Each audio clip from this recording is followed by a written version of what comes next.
کل متاع الدنیا قلیل آمنت باللہ صدق اللہ العظیم الصلاۃ والسلام علیک یا سیدی یا رسول اللہ وعلی آلک و اصحابک یا حبیب اللہ۔ اللہ جل شانہ نے ارشاد فرمایا، قل محبوب آپ ارشاد فرما دیجئے، متاع الدنیا قلیل، دنیا کا مال و متاع قلیل ہے۔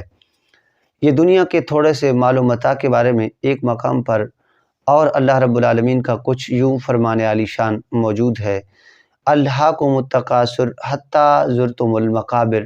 انسان کو انسان کے مال نے خسارے میں رکھا، انسان کو انسان کے مال نے تباہ و برباد کیا۔ کتنا تباہ و برباد کیا؟ حتی زرتم المقابر، حتیٰ کہ انسان قبر کے کنارے جا پہنچا۔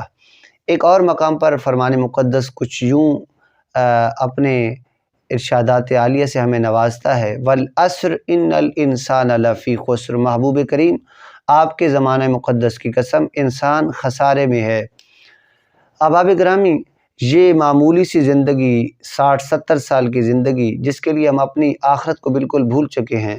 ڈاکٹر محمد علامہ اقبال رحمۃ اللہ علیہ ارشاد فرماتے ہیں، تلاش رزق میں لوگ رازق کو بھول گئے اقبال، تلاش رزق کی ہے، رازق دینے والے کا خیال تک نہیں۔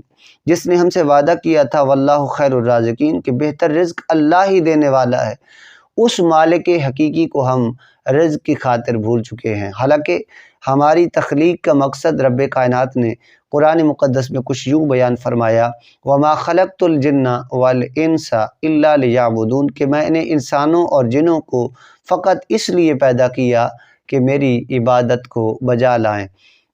اور ساری چیزیں اللہ رب العالمین نے جب انسانوں کے لیے پیدا کیں، یہ ہوائیں اللہ نے انسان کے لیے پیدا کیں، یہ چارے جو ہم جانوروں کو ڈالتے ہیں اور جانوروں سے دودھ حاصل کرتے ہیں، یہ بھی اللہ رب العالمین نے انسان کے لیے پیدا کیا۔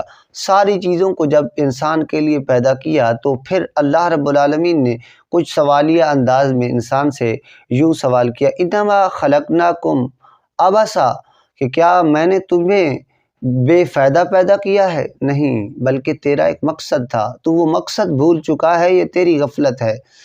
حضرات گرامی، یہ دنیا کا مال و متاع کتنا قلیل ہے۔ ایک واقعہ آپ کی سماعتوں کے حوالے کرتا ہوں۔ حضرت سلیمان فارسی رضی اللہ تعالیٰ عنہ ایک مرتبہ زار و قطار رونے لگے۔ آپ سے زار و قطار رونے کا سبب پوچھا گیا تو ارشاد ہوا کہ حضور سرور کائنات صلی اللہ علیہ وسلم نے ہمیں ایک وصیت فرمائی تھی، اس وصیت پر ہم سے پوری طرح عمل نہیں ہوا، اس وجہ سے آج میں زار و قطار رو رہا ہوں۔ عرض کیا گیا، حضور وہ کون سی وصیت تھی میرے حبیب کی کہ جس کی وجہ سے آج تم رو رہے ہو کہ ہم سے اس وصیت پر پوری طرح عمل نہیں ہوا؟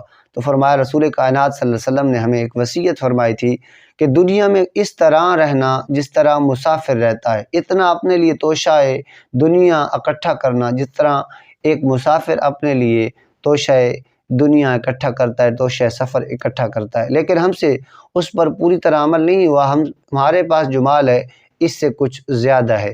پھر اس کے بعد آپ زار و قطار رونے لگے، اسی رونے کی حالت میں آپ کا وصال ہو گیا۔ آپ کے وصال کے بعد آپ کے مال کا جب جائزہ لیا گیا تو اس کی قیمت 10 درہم یا 15 درہم تک ہی بنتی تھی، اس سے کچھ زیادہ نہیں تھی۔ جو لوگ آخرت کی فکر رکھنے والے تھے، ان کے پاس اگر 10 درہم ہی تھے تو 10 درہموں پر بھی وہ افسوس کرتے تھے کہ یہ بھی ہمارے پاس زیادہ ہے، یہ ہمارے پاس کم ہونا تھا، آخرت کے لحاظ سے ہمارے پاس توشہ زیادہ ہونا تھا۔ لیکن ایک ہم ہیں کہ ہم اپنی آخرت کو بھول چکے ہیں، دنیاوی لحاظ سے ہم کو سب کچھ یاد ہے۔ ڈاکٹر علامہ اقبال رحمۃ اللہ علیہ فرماتے ہیں کہ ہماری خواہشیں ہوتی ہیں نا کہ ہم نیک اعمال تو نہیں کرتے لیکن جنت کی خواہش بڑی چاہ سے کرتے ہیں۔ علامہ اقبال فرماتے ہیں، بستر سے اٹھ کر مسجد تک نہ جا سکے اقبال، خواہش رکھتے ہیں قبر سے اٹھ کر جنت میں جانے کی۔